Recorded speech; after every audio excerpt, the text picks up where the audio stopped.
Most people are looking for the next AI breakthrough in the wrong place. They're looking for a smarter chatbot, a better model, a more impressive demo. But the breakthrough that actually matters for your career, your company, and probably your investments is much quieter. Intelligence is getting cheap enough to disappear into the background. What used to cost $20 to run is now closer to 7 cents. And when you realize the scale of that, when intelligence gets that cheap, the question doesn't become what can AI answer? It becomes where can AI remove the friction on work that already happens? According to Stanford's AI Index, the cost of running a frontier level AI query dropped by more than 280 times in 18 months. I mean, that's not just AI got cheaper. That is truly challenging the bounds of what's possible. And when intelligence gets that cheap, you start putting it into workflows, systems, basically parts of work that nobody wants to do manually anyway. And that's the shift that people are missing. Hey, I'm with Dude AI, and this is the Builder's Read on AI. Quick note before we get into things, I want to let you know all of these views are my own. They're from public sources, and it's not financial advice, but it is a perspective that I think will help you in your careers. I do work close in enterprise AI, and I have a pretty strong view on this. And the next phase of AI is not mainly about asking which chatbot's going to answer the better questions. It is part of it, but that's not it.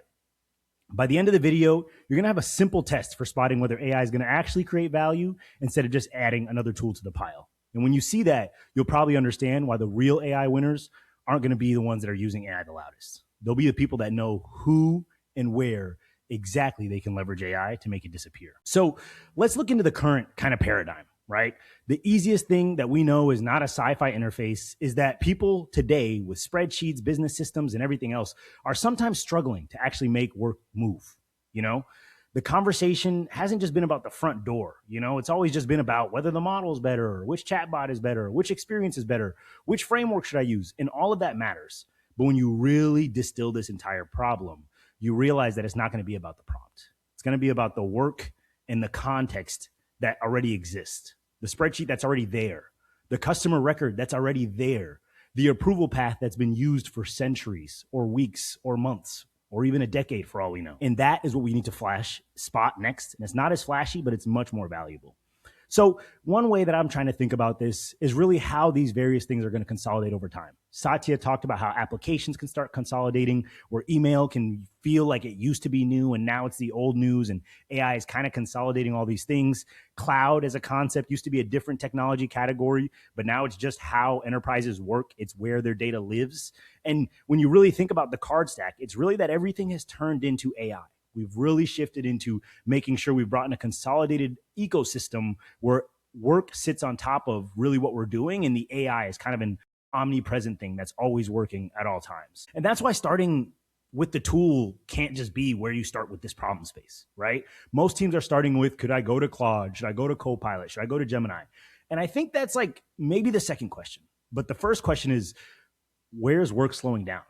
Where's information coming into your system, and where is it exiting? And who's touching it? Somebody copy pasting things? Is there a quality check? Is there a human in the loop today? You might even have systems that are semi-automated where you have some value that's really hidden that you're not realizing today. It might just be hiding in a workflow that seems kind of quiet. This was a really interesting visual from BCG where they basically are talking about really the number of companies that are getting substantial value from AI. And the thing that scares me is what % of companies are actually lagging.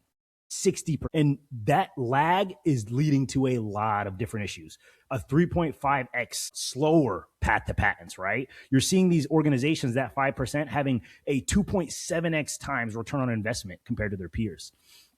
And so that's really the crux of where we're at here, where enterprises who can actually start figuring out where these workflows are and where they need to actually get value, they can start really transforming their businesses and really transforming how the company works, how the people work, and how the AI is augmenting the systems that they're all working with every single day. And so those companies, like I said, they're not just a little bit better. They're a lot better. Stronger revenue growth, stronger shareholder return, stronger return on invested capital. Their EBIT is looking really good. And most importantly, as an innovator, you're seeing more patents. There's another screenshot from BCG as well that I'll pull up, which basically talks about the operating performance story, right? And where the gap isn't just in that, but there's another part that's widening just as well. And it's that loop, right? Where you can take value that you've realized, you can take the gains and then reinvest that so you can make and build better systems and then make more and more value on the backside. And so the companies that are getting value from AI are reinvesting their gains in AI. And they're spending way more time on the systems and the data and everything that actually goes and boils down to the workflow and the governance to make sure that they have more value early on that they can actually reinvest and that gap compounds. It's not just a one-time purpose. So we know people say it all the time, we bought AI and we weren't transformed. Well, that wasn't really the plan, right? It's all about how you can use AI in your company to get a little bit more of a bullish perspective on the workflows and magically almost start crushing certain workflows with AI. It's too easy to do it the other way. And I'm bullish on the perspective of it, but that's why I know most organizations are going to get pretty stuck in this kind of, I want to say, flywheel or a bottleneck of just, can the model do it? Am I using the right model provider? Am I getting stuck into this rabbit hole? And that's not really where things are. Let's look at another kind of paradigm shift or really a perspective to look at. Shout out to Gemini for generating this on how you can really think about whether you guys can actually do this, right? And the questions you can ask yourselves are going to come down to, number one, is your data ready? Number two, is your workflow solid and does it need to be redesigned? And have you actually put in the reps? If your data is fragmented, it's messy, it's trapped in old systems, it's permissioned weirdly, and you're going to end up with an AI experience that's just going to feel broken, even if the model is strong. The second one matters as well, because if you have a bad workflow that doesn't just at its core work well, then that same process is still going to be old and confusing and clunky to even an AI model, even the best AI model. And the last one is about reps, right? People need to start trusting the process. They'll challenge it at first, but they need to get 1, 2, 10, 50 operational kind of rhythms of how they can use AI in their own mechanics and spreadsheets so that they can actually get to a real solution, right? Where they're not just typing in prompts and getting a failure and walking away, but rather they can build a system, invest in a system, approve a system, and realize that they're actually working between tools with the AI helping them. And so I think that's genuinely where a lot of this AI value is going to be hiding, right? Where you can go from the prompts that were failing to real value, not in a glamorous way, but in a way that repeats. The work that's waiting, the work that's losing context, the work that humans are spending time acting like glue. That's where you can start seeing that AI is going to stop looking like a novelty. It's going to start looking like the way to make an operating system. And it's already happening today, right? Many, many, many companies today have gotten past this. They're past the try it once. They've gotten to real thousands and millions and hundreds of millions of different kind of scenarios and workflows that are working for them, where they treat AI as an embedded system that does things like intake and routing and drafting and checking and reporting and follow-up.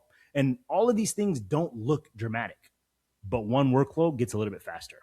And then another one gets a little bit cheaper. Then the output on the back end of the customer is a little bit more consistent. And then the team learns where AI is working and where it doesn't. And those lessons do get reused. And the advantage is not that just one company has AI, it's that everybody has AI. Each company can build their own intellectual property that they can fuse into their processes and their agentic processes. So what should you do with this? Well, I call it the first invisible AI test. So the first question you're going to ask is, what does the work represent? Is it every week work? Can it compound every single day? Secondly, is it going to be about information, right? Does it have all the information that you need to be able to really route this correctly, summarize it correctly, and all that various stuff? Another question is, can you actually quality check this? Can you understand by a human or not from a human, but any system, whether or not this is truly good? My day job at Microsoft and a lot of my expertise comes from defining success in the AI context and making sure that you can program that and really almost articulate that to the model so it's more consistent. And that's where the compounding starts. It's not really a test, but really a where can you use AI framework where you can start understanding where intelligence can disappear and where you can make noticeably better impact to your work. I can do a deep dive video on this when it makes sense, but what I really want you to dive deep into and understand is that you can shift to a new world where you can end up almost seeing AI fuse into your own organization, where your data warehouses are your infrastructure. Email can become your infrastructure. Search can become your infrastructure. And AI is moving in that same direction where it kind of consolidates all of it. So it is kind of one place to really map your work, to really start as a grounded sense. And I think the first place to start really is going to be that practical takeaway. Don't use AI everywhere. Pick an important workflow, understand it deeply, and then map the work before you automate it. Maybe the intelligence will disappear into the handoff. Maybe it'll just be that first draft. Maybe it's going to be something even less dramatic, like actually a single notification to your team. But one annoying part of the company or the job might get a little bit lighter. And that's where you're going to start seeing the adoption truly. And that's where, because as we know, imagine it, a dramatic reduction in price is making this not just going to be an interesting statistic for you, right? What does it look like for a $5 coffee 18 months ago to be worth a couple of cents? And so this price drop isn't just like an interesting statistic. It's literally the reason that this is going to become economically possible. This cost curve matters in a few different ways, right? The second time, it'll tell you what becomes possible when intelligence is cheap enough to run in the background. Smaller units of work, more automation between steps, less manual glue. And that is going to be the next operating model, where you're going to have different systems that have embedded solutions for very specific workflows with very solid models to do the job. Doesn't need to be best in class. The models do matter, but the breakthrough will be when we find a cheap enough, reliable enough, and embedded solution for a lot of these different problems and workflows. So the future of work is moving faster because intelligence is built into the path that we're already working through. That's what we're going to do, and that is the shift that's going to happen.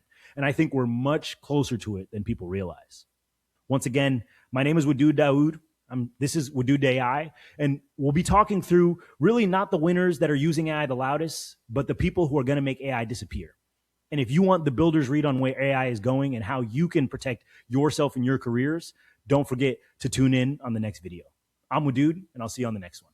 Peace.